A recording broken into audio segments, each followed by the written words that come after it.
A widow helped an injured man, never realizing he was the doctor who tried to save her husband. The irony of this truth hung in the air like morning mist over the lake where Sarah Matthews scattered her husband's ashes 6 months ago, but she didn't know it yet. Couldn't possibly know that fate had such a twisted sense of humor, or perhaps such a profound sense of healing. The January wind cut through Sarah's coat as she locked the door to her small cafe, Second Cup, named with Robert in mind, their second chance at love after meeting in their 30s, both divorced and cautious. The sky hung heavy with snow-laden clouds, matching the weight that still pressed against her chest each evening when she returned to her empty house. She adjusted her scarf, the one Robert had given her their last Christmas together. Red cashmere. To match your fighter's spirit, he'd said with that smile that still visited her dreams. The medical bills from his 8-month battle with pancreatic cancer sat in a neat stack on her desk at home, each one a reminder of how quickly life could slip away, how violently it could be torn from grasping hands. The insurance had covered most, but the remainder had forced her to sell their lakeside cabin, the one place she felt closest to him still. The cafe had been their dream. Now it was her lifeline. "Good night, Mrs. Matthews," called Denny, her 19-year-old barista, as he zipped past on his bike, headphones already in place. Sarah raised her hand in a wave, words still sometimes difficult to find. At 43, she'd imagined a different life stretching before her, not this hollow echo of existence. The parking lot was nearly empty, shadows stretching long across the asphalt. 3 steps toward her car, she heard it, a crash and a muffled cry from the alley behind her cafe. Sarah froze. In the 7 years they'd owned the cafe, Robert had always handled the late-night disturbances. Her hand slipped into her pocket, fingers curling around her phone. Another sound, a groan, human, in pain. Something in her chest shifted, a faint echo of the woman she used to be. The woman who had volunteered at animal shelters and organized community fundraisers before grief had hollowed her out. "Hello?" Her voice sounded foreign in the quiet lot. "Is someone there?" She rounded the corner cautiously, phone ready to dial 911. He was slumped against the brick wall, one leg extended awkwardly, hands pressed to his face. Blood seeped between his fingers, dark in the dim security light. A bicycle lay on its side next to him, front wheel still spinning lazily. "Oh my God." Sarah moved forward instinctively. "Are you all right?" The man lowered his hands, revealing a gash across his forehead and the beginning of what would become an impressive black eye. His glasses hung broken from one ear. "Just took a spill," he said, voice tight with pain. "Hit something in the dark." In the half-light, Sarah could see he was approximately her age, his dark hair threaded with silver at the temples. His coat, expensive, she noted automatically, was torn at the shoulder, and he held his right wrist carefully. "Let me help you inside," she said, already moving to his side. "I have a first aid kit." He tried to push himself up, wincing as he put weight on his right ankle. "I don't want to impose—" "You're bleeding all over my alley," Sarah said, surprising herself with the touch of humor in her voice. "At least let me help you clean up before you call someone." Something in his eyes, warm brown behind broken frames, reminded her of Robert's kindness. Not the shape or color, but a certain quality of seeing, of truly looking at the person before him. "Thank you," he said simply. His name was Daniel Miller. He'd recently moved to Lakeside, he explained, as Sarah helped him limp into the cafe's warm interior. She sat him at a table near the back and retrieved the first aid kit she kept under the counter. "I'm Sarah Matthews," she said, dampening a clean cloth. "This might sting." Daniel inhaled sharply as she cleaned the cut on his forehead. "Sorry," he murmured. "Not my most dignified moment." "What happened?" Sarah asked, focusing on the task rather than on the strange intimacy of touching a stranger's face. "Wasn't watching where I was going. New to night cycling in this area." He attempted a self-deprecating smile that turned into a grimace.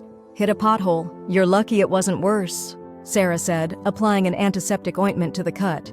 "That wrist needs looking at. And possibly your ankle." Daniel flexed his fingers gingerly. "I'm fairly certain nothing's broken. Just sprained." Something in his assessment struck her as professional. "Doctor?" she guessed. A shadow passed over his face, so quickly she might have imagined it. "Emergency medicine. Though I'm taking a break at the moment." Sarah nodded, not pressing. Everyone had their stories, their reasons for pauses and breaks and complete halts. She understood that better than most. "Coffee?" she offered, realizing she wanted him to stay a little longer. It had been months since she'd had a conversation with someone new, someone who didn't look at her with that particular blend of pity and awkward concern that had become so familiar. Daniel checked his watch, then looked up with a tired smile. That would be wonderful, actually. If it's not too much trouble would be reopening the espresso machine. But I keep a French press in the back for emergencies. This qualifies as an emergency coffee situation? Sarah found herself almost smiling. Man bleeding in my cafe after hours? Definitely an emergency. As she prepared the coffee, she was acutely aware of his presence at the table. Solid, unexpected. Like a boulder appearing in a river she'd been numbly floating down for months. The sound of someone else breathing in her quiet space after closing time felt foreign, yet strangely comforting. "You own this place?" Daniel asked when she returned with 2 steaming mugs. "My husband and I opened it 7 years ago." The past tense hung between them, unacknowledged. Daniel accepted the coffee with his good hand. "It's nice. Has character." Sarah looked around at the mismatched vintage furniture, the local artwork on the walls, the bookshelves Robert had built from reclaimed wood. It was our dream, a place that felt like home to everyone who walked in. "Mission accomplished," Daniel said quietly. "I've only been in town 3 weeks, but I've been here 4 times already." Sarah blinked in surprise. "You have?" "Morning rush. I'm usually at that corner table with my laptop." He gestured with his chin. "You make the best almond croissants I've had outside of Paris. That's my mother's recipe." Sarah felt an unfamiliar warmth rise to her cheeks. "I didn't notice you. You've been busy." "And I try to be unobtrusive." Daniel took a sip of coffee. "This is excellent, by the way. Colombian. Robert's favorite." The name slipped out before she could catch it. Daniel's eyes met hers, understanding dawning. "Your husband. He died 8 months ago." The words came out evenly, practiced. She'd said them so many times they'd almost lost their power to cut her open. "Almost. I'm sorry for your loss," Daniel said, the simple phrase somehow sounding genuine from his lips. Sarah nodded, cradling her mug. "Cancer." Outside, snow began to fall, soft flakes illuminated in the streetlight. For a moment, they sat in silence, watching the gentle descent. "Do you need to call someone?" Sarah finally asked. "For a ride home?" Daniel shook his head. "I live just 2 blocks from here." The cycling was more about clearing my head than transportation. Sarah understood the need for movement when thoughts became too loud. After Robert died, she'd walked for hours along the lakeshore, legs aching, lungs burning. "I can help you home," she offered, surprising herself again. "Or call you a cab." "I couldn't impose further." "It's no imposition." Sarah found she meant it. "Your ankle should be elevated, and you shouldn't walk alone with a possible concussion." Daniel studied her face, as if trying to read something written there. "Why are you being so kind to a stranger?" The question caught her off guard. She could have given the easy answer, that anyone would help someone injured, but something about the quiet cafe and the snow falling outside prompted honesty. "Because for months after Robert died, people kept telling me to let them know if I needed anything. But grief doesn't work that way. You don't know what you need." She paused, gathering thoughts that had never been articulated before. What helped were the people who just did things, brought food, mowed the lawn, sat with me in silence. No questions asked. Their eyes met across the table. "So," Sarah continued, "I'm helping because you need it, and you don't have to ask, and maybe that's something I can still contribute to the world." Daniel's expression softened. "In that case, I accept your help. Thank you." 20 minutes later, Sarah was unlocking the door to Daniel's sparsely furnished apartment, his arm draped over her shoulder as he limped beside her. The simple act of helping someone else had awakened something in her, a sense of purpose that had been dormant since those final hospital days with Robert. "Home, sweet temporary home," Daniel said as they entered. The apartment held the anonymous feel of a short-term rental. Nice furniture, but minimal personal touches. A few medical journals sat on the coffee table. A single framed photo stood on the mantel, showing a younger Daniel with an older couple. Parents, Sarah guessed. She helped him to the couch, then found ice in his freezer for both his wrist and ankle. The practiced movements reminded her of caring for Robert during his illness, the same gentle efficiency, the careful arrangement of pillows. "You're good at this," Daniel observed as she elevated his ankle. "Lots of practice." Sarah didn't elaborate, and he didn't ask. Another thing she appreciated. "There's a bottle of wine in the fridge," Daniel said after she'd finished. "Would you like to stay for a glass? As thanks. Unless you need to get home." The thought of her empty house loomed in her mind. The silence, the half of the bed that remained untouched, the book Robert had been reading still on his nightstand with the bookmark on page 172. "One glass?"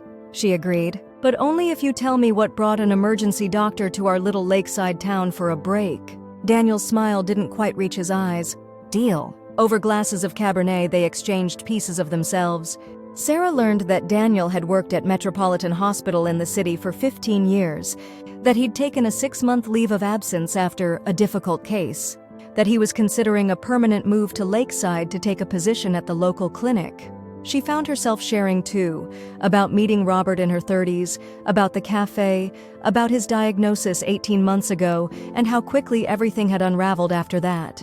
"He was so strong through most of it," she said, staring into her wine. "Not just physically, but mentally. He kept telling jokes right up until the end. Made friends with all the nurses." Daniel's expression was unreadable. "That helps the medical staff more than patients ever know." "The last few weeks were the hardest," Sarah continued, surprised at herself for sharing these details with someone she barely knew. "He didn't want me to remember him that way." "But how do you forget?" "You don't," Daniel said quietly. But eventually, those memories stopped drowning out all the others. Something in his tone suggested personal knowledge of loss. Sarah didn't pry. Instead, she found herself telling him about the lakeside cabin they'd had to sell, about the collection of antique fishing lures Robert had inherited from his grandfather, about the recipe book they'd been writing together. "He was testing a new muffin recipe the day he collapsed," she said. "Blueberry with lemon thyme. We never got to perfect it." The clock on Daniel's wall showed nearly midnight when Sarah finally stood to leave. "Thank you," Daniel said as she gathered her coat. "Not just for the first aid, but for this." He gestured between them. "It's been a while since I've had a conversation that wasn't about medical charts or real estate." "It helped me too," Sarah admitted. "Sometimes I forget there's still a world outside of my grief." At the door, she hesitated. "Will you be okay getting around tomorrow?" "With your ankle? I'll manage. But I might need to postpone my morning coffee run." "I could bring you something," Sarah offered, the words escaping before she could analyze them. "I open at 6, but I could swing by around 9 during the lull." Daniel's surprise mirrored her own. "That's very kind, but unnecessary." "It's on my way to the bank," she lied, then smiled slightly. "And you did say my croissants were the best outside of Paris. Seems cruel to deprive an injured man." His laugh was warm, genuine. "In that case, I accept, but only if you let me pay you. We'll see." Sarah stepped into the hallway, suddenly aware of how long it had been since she'd made plans with someone, since she'd had something to look forward to beyond simply getting through another day. "Good night, Daniel." "Good night, Sarah. And truly, thank you." As she drove home through the gently falling snow, Sarah realized her hands weren't gripping the steering wheel with the usual tension. The weight on her chest felt incrementally lighter. For the first time in 8 months, she'd spent an evening not actively thinking about her loss for every minute. It felt like the smallest betrayal and the greatest gift. Morning brought 6 inches of fresh snow and an unusual energy Sarah hadn't felt in months. She arrived at the cafe earlier than necessary, taking extra care with the day's pastries. When Denny arrived, yawning and stamping snow from his boots, he did a double take. "You changed your hair," he said. Sarah touched the simple braid she'd woven. For months, she'd merely pulled her chestnut hair into a functional ponytail, not bothering with anything more. Just felt like something different. At 9, she packed 2 almond croissants, a blueberry scone, and 2 coffees into a bag, and left Denny in charge. The walk to Daniel's apartment building took her past storefronts decorated for Valentine's Day, a holiday she'd been deliberately ignoring. Daniel opened his door looking more battered than the night before, his black eye now fully developed but cleanly shaven and dressed in jeans and a navy sweater. "You actually came," he said, surprise evident in his voice. "I said I would." Sarah held up the bag. "Breakfast delivery." His apartment looked different in daylight, less anonymous, more lived in. Books had migrated from shelves to tables. A laptop sat open on the dining table surrounded by papers. "Working from home today?" she asked, setting down the coffee. "Researching." Daniel limped to the table, his ankle clearly still painful but functional. "I have a meeting with the local clinic director tomorrow about potentially joining their team." Sarah unpacked the pastries onto plates she found in his kitchen cabinet. "So you're seriously considering staying in Lakeside?" "More and more," he admitted. "Last night reminded me of something important." "What's that?" Daniel accepted the coffee she offered. That connection matters. I've been isolating myself since… He stopped abruptly. For months now. Sarah nodded, understanding the unfinished thought. Grief makes us hide, not just grief. Daniel looked down at his coffee. Guilt can do it too. The statement hung between them, an invitation to ask more. Sarah hesitated, then took the opening. The difficult case you mentioned? Daniel's expression tightened. I lost a patient. It happens in emergency medicine. You can't save everyone. But this one… He shook his head. It's hard to explain why some cases follow you home. You don't need to explain, Sarah said gently. I understand carrying things. His eyes met hers, grateful. Then he gestured to the chair across from him. Join me? Unless you need to get back to the cafe? Denny can handle the morning rush, Sarah said, sitting down. He's more capable than his blue hair suggests. Daniel smiled at that, and they ate in comfortable silence for a few minutes. These really are exceptional, he said, holding up the croissant. Would you consider supplying the clinic if I end up working there? The current coffee situation is dire. Are you offering me a business opportunity, Dr. Miller? Just planting seeds, Miss Matthews. Something about his playfulness, tentative as it was, eased a knot inside her chest that had been pulled tight for so long she'd forgotten it could loosen. They talked easily through their coffee about neutral subjects, the town's history, books they'd read, places they'd traveled. Daniel had been to Portugal, a destination on Sarah and Robert's someday list. She found she could mention Robert naturally, without the crushing weight that usually accompanied his name. When her phone chimed with a text from Denny about a milk delivery, Sarah reluctantly stood to leave. Thank you for breakfast, Daniel said, walking her to the door. And the company? How's the ankle today? She asked. Better. I should be able to venture out tomorrow. Sarah hesitated, then offered, if you need anything before then. I have your number now, he said, holding up his phone where she'd entered it earlier. But I'll be fine. At the door, Sarah found herself uncharacteristically nervous. Would you like to have dinner sometime? As a proper thank you for helping me last night? Daniel asked, just as she was about to leave. The question caught her off guard, not because it was unexpected, but because her immediate internal response wasn't panic or guilt. It was a simple, quiet yes. I'd like that, she said. Daniel's smile was worth the momentary discomfort of stepping into unfamiliar emotional territory. Friday? I should be walking normally by then. Friday, she agreed. Back at the cafe, Sarah moved through the day with a lightness she hadn't felt since before Robert's diagnosis. It wasn't happiness exactly, that seemed too much to ask, but a thawing, as if parts of her that had been frozen in grief were remembering what it felt like to move again. That night, she opened a bottle of wine Robert had been saving for their anniversary and poured a single glass. She took it to the small home office where his things remained untouched, sat in his chair, and spoke aloud to the empty room. I met someone today. Not like that, she clarified, feeling strangely self-conscious even in her solitude. Just someone who made me feel less empty. She took a sip of wine, gathering thoughts. I don't know what it means. I don't know if it means anything at all. But it felt important to tell you. The silence that followed wasn't as heavy as usual. For the first time, it felt almost companionable. Friday arrived with clear skies and a nervous energy Sarah hadn't experienced in years. She and Daniel had exchanged a few texts throughout the week, him asking about a good local bookstore, her checking on his recovery. Each message had been casual, friendly, but underlined with something more. An anticipation. She chose a simple black dress with a soft cardigan, not too formal, but a deliberate step away from the jeans and sweaters that had become her uniform of grief. She wore her hair down, the waves falling past her shoulders in a way that reminded her of her wedding day. Robert had loved her hair down. The thought brought a pang, but not the crushing weight it once had. Daniel had chosen an Italian restaurant on the lake, small and intimate without being overly romantic. When Sarah arrived, he was already seated at a corner table, standing as she approached. His bruises had faded to yellowish shadows, and he moved without the limp that had marked their earlier encounters. You look beautiful, he said simply as she sat. Thank you. Sarah settled across from him, taking in his appearance, charcoal slacks, blue button-down that brought out the warmth in his eyes. He looked more relaxed than she'd seen him, more present. How's the cafe? He asked after they'd ordered drinks. Busy. We're launching a new spring menu next week, Sarah smiled slightly. "I've been experimenting with that blueberry lemon thyme muffin again." Daniel's expression showed recognition. She'd mentioned it during their first evening together. "How's it coming along?"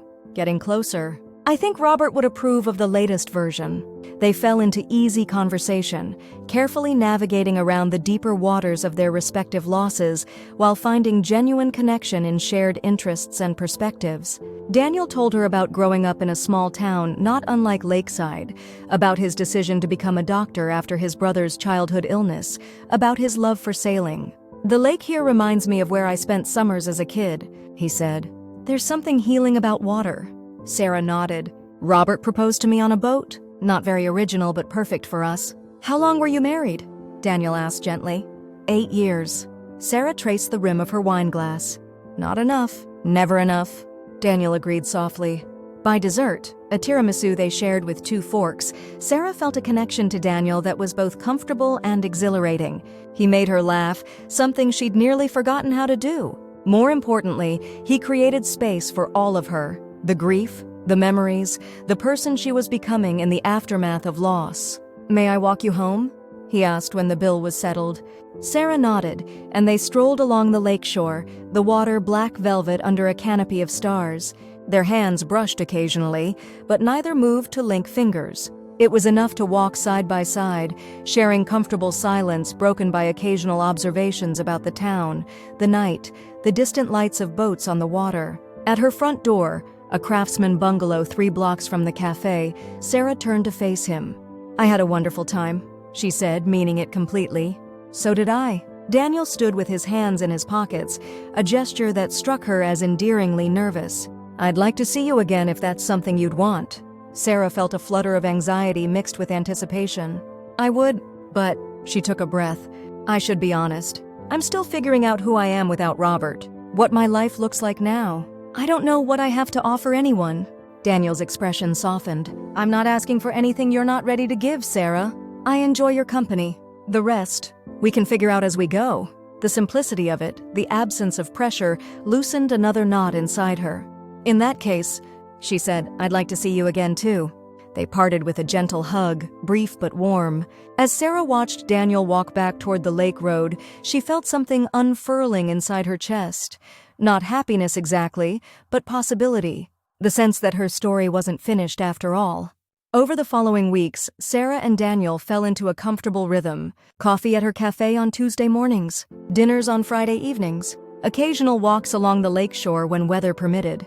They shared pieces of their lives gradually, building a friendship layered with mutual respect and growing affection.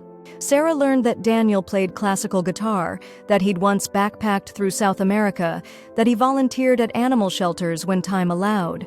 He learned about her childhood in Minnesota, her brief career as an art teacher before opening the cafe, her collection of vintage cookbooks. They navigated their developing relationship with careful honesty. When memories of Robert surfaced, Sarah shared them without apology. When Daniel grew quiet after certain conversations about his medical career, she gave him space without taking his withdrawal personally. 3 weeks after their first dinner, Daniel accepted the position at Lakeside Medical Clinic. "It's official," he told Sarah over coffee at her apartment one Sunday morning.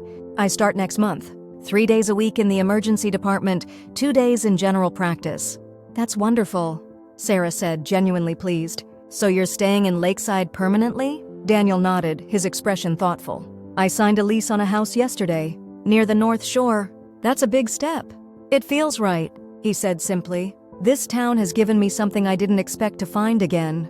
The unspoken implication hung between them, warming the space. That evening, as they walked along the pier watching the sunset paint the water gold and crimson, Daniel's hand found hers, his fingers laced with hers, warm and steady. Sarah felt a moment of vertigo, grief and guilt mingling with the undeniable comfort of human connection. "Is this okay?" Daniel asked softly. Sarah looked down at their joined hands, then out at the water where she'd scattered Robert's ashes less than a year ago. The sunset reflected on the gentle waves, creating patterns of light that shifted and reformed continuously. "Yes," she said finally. "It's okay." They stood in silence as the sun slipped below the horizon, hands linked, watching darkness gather over the lake. 2 days later, Daniel invited Sarah to help him move into his new house, a modest lakefront property with a small dock and wraparound porch. She arrived Saturday morning with coffee and muffins to find him surrounded by boxes, looking simultaneously overwhelmed and excited. "I may have underestimated how much stuff I've accumulated," he admitted, accepting the coffee gratefully. Sarah surveyed the chaos with an experienced eye. "Kitchen first, then bedroom. Everything else can wait." They worked side by side throughout the day, arranging furniture, unpacking essentials, debating the optimal placement of bookshelves. It felt strangely intimate to help shape someone's living space, to watch Daniel's possessions reveal more layers of who he was. In his collection of medical texts, Sarah found books on grief counseling and trauma. On his bookshelf, novels by authors Robert had loved.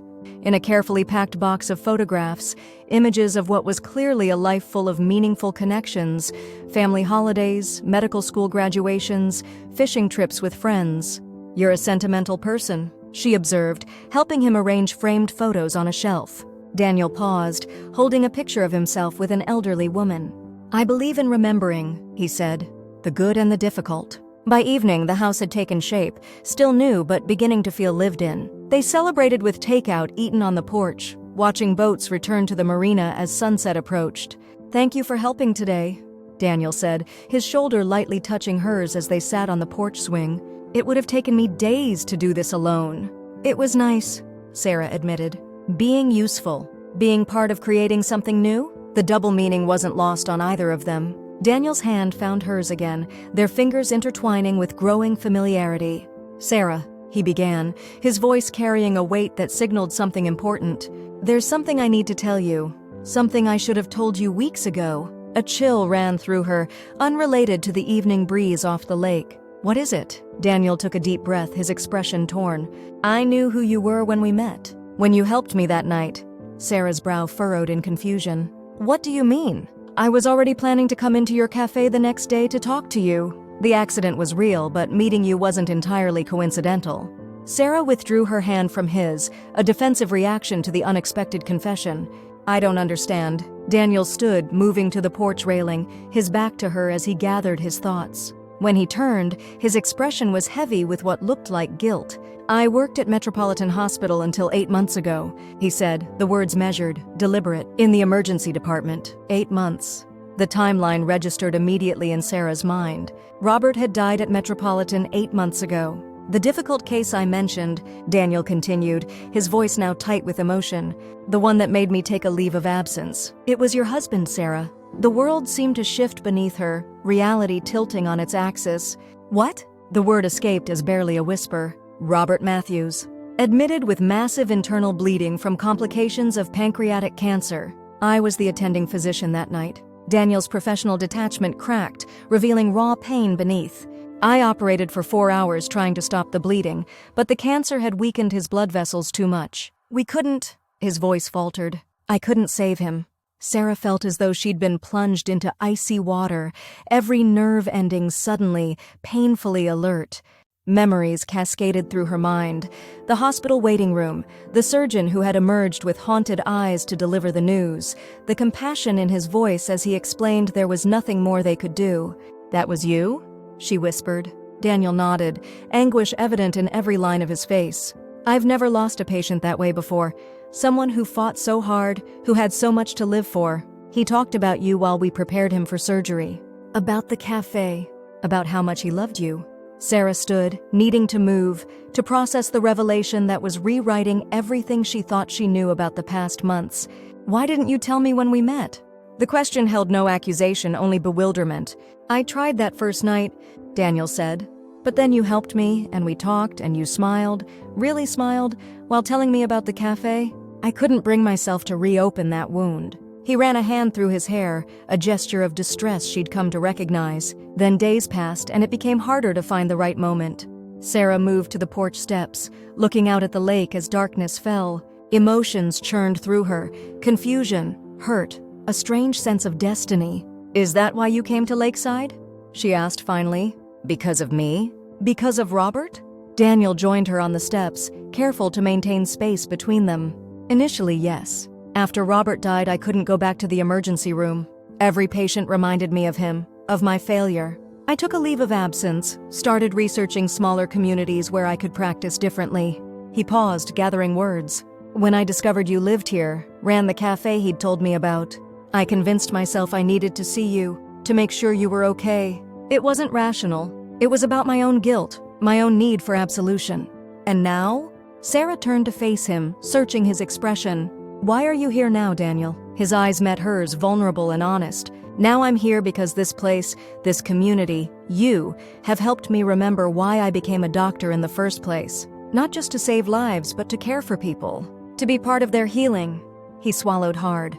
I never expected to find my own healing in the process. Sarah stood, needing distance, space to absorb this revelation that connected her past and present in ways she never could have imagined. I need time, she said simply, to think. Daniel nodded, acceptance and resignation in his posture. I understand. I'm so sorry, Sarah. Not just for waiting to tell you, but for not being able to save him. The raw pain in his voice reached through her confusion. She recognized it, the specific anguish of feeling responsible for a loss beyond your control. She'd carried the same burden, wondering if she should have insisted Robert see the doctor sooner, if she could have somehow changed the outcome. It wasn't your fault, she said quietly. The cancer was too advanced. Every doctor told us that. Logically, I know that, Daniel agreed. But logic doesn't always heal what's broken inside us. Their eyes met across the porch, understanding passing between them, the recognition of shared grief, different but parallel paths through the same dark forest. Good night, Daniel, Sarah said finally. Good night, Sarah. She walked home along the lakeshore, her mind replaying moments from the past weeks in light of this new understanding.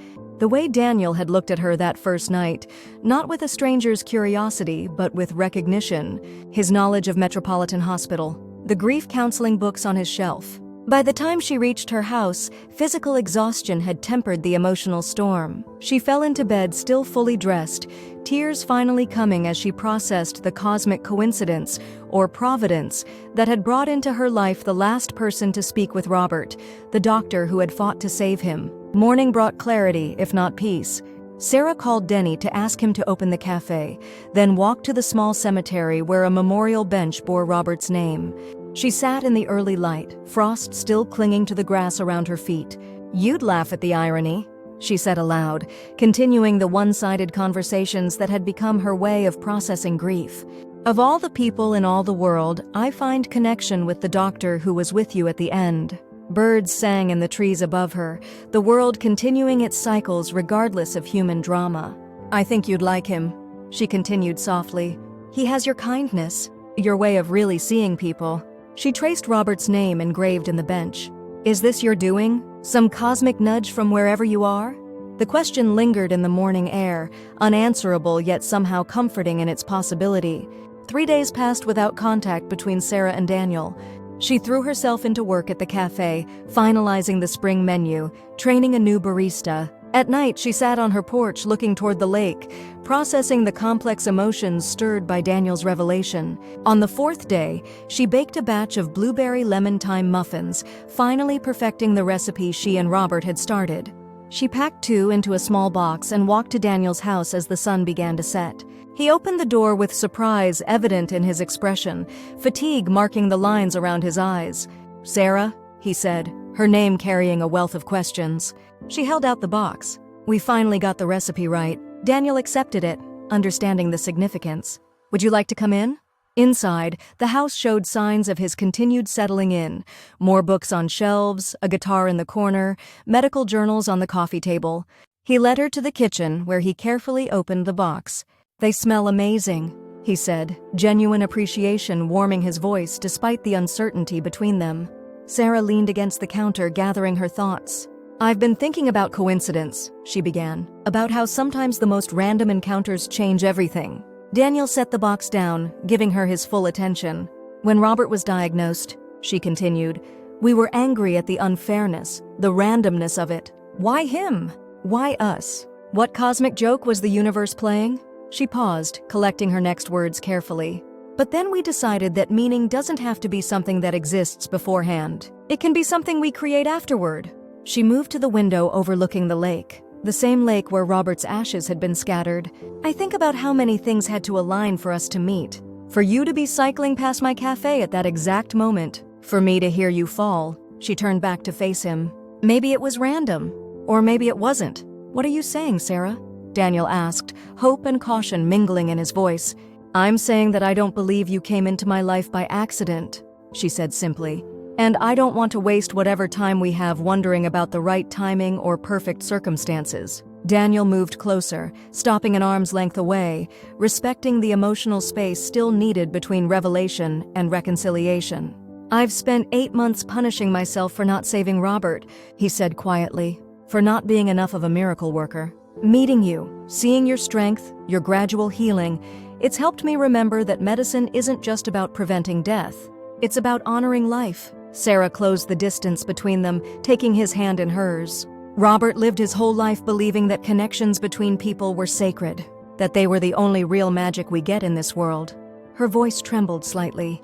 I think he would consider it a gift that the last person to fight for his life found his way to me. Daniel's fingers tightened around hers, his eyes bright with unshed tears.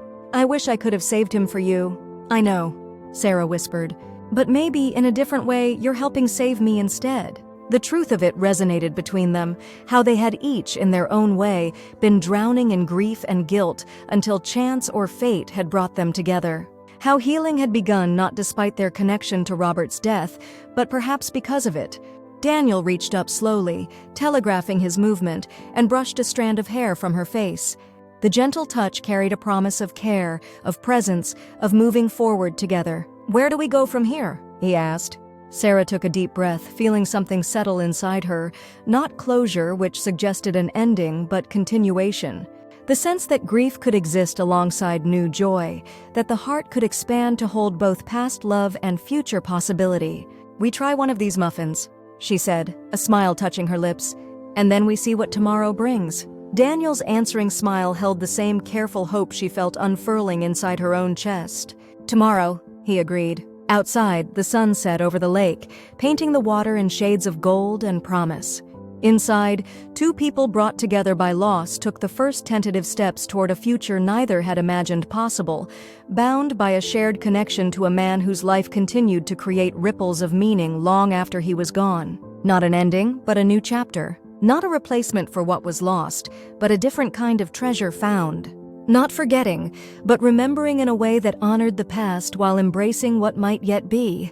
A widow had helped an injured man, never realizing he was the doctor who tried to save her husband, until she did realize, and chose to save him right back.